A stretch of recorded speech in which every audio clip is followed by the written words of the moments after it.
It's a joy this evening to look at the wonderful reality that we are those who God is looking down upon tonight. Have you ever thought about what it looks like from heaven, looking down at us? You ever thought, what does God see? It says in 1 Timothy, if you want to look at chapter 3 and verse 15, it's God's view of us, how He sees us when we gather this evening. And it's really, for us, a reminder of what it is we are supposed to be focusing upon, because God has a specific purpose for us this evening to be, as He says in 1 Timothy 3 and verse 15, we are to be His pillars, a temple made up of pillars grounded in the truth. God designed His church to be pillars. God designed us to be firmly planted and grounded in truth. He wants us as His household, as His family, to be living representatives of truth. Truth is the currency that we deal in for God on this earth, because truth is absent. Satan is the liar. He's the false one. He is the one who distorts and twists and snatches the truth, and we're to be the truth bearers and representatives.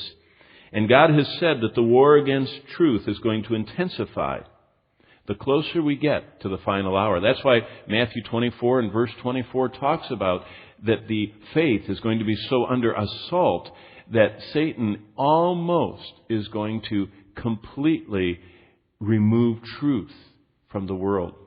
It's happening, slowly but surely.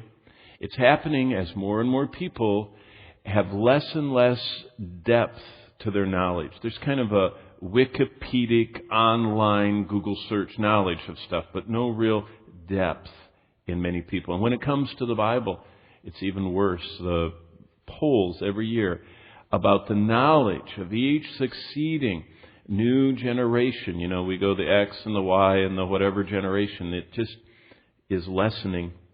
Well, we have gathered as Christ Church this evening. We're members of God's household. We're part of His family, and our purpose is to uphold, by what we live and say, God's truth as recorded in the Bible. That's why we are supposed to be building our lives seeped in the truth. Knowing the truth sets us free. Loving the truth proves our salvation. Those who are unsaved never have received the love of the truth, the Scriptures say.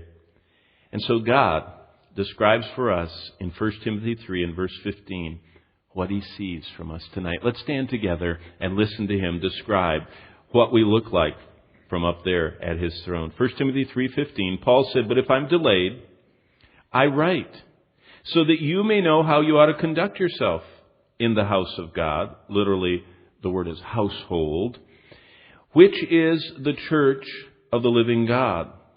Now look at this, the pillar and ground of the truth. God looks at us as His household. He looks at us as the church. He looks at us as the pillars and the grounded in truth ones. And that's what you and I are supposed to be growing in every day. And that's why we gather as a group here, and why we gather individually with the ultimate teacher, the author of the book, who wants to get with us one-on-one and explain to our hearts as we come with open eyes and sanctified minds His truth. He is the Spirit of truth. He wants to lead us into truth so that we will grow as pillars of truth.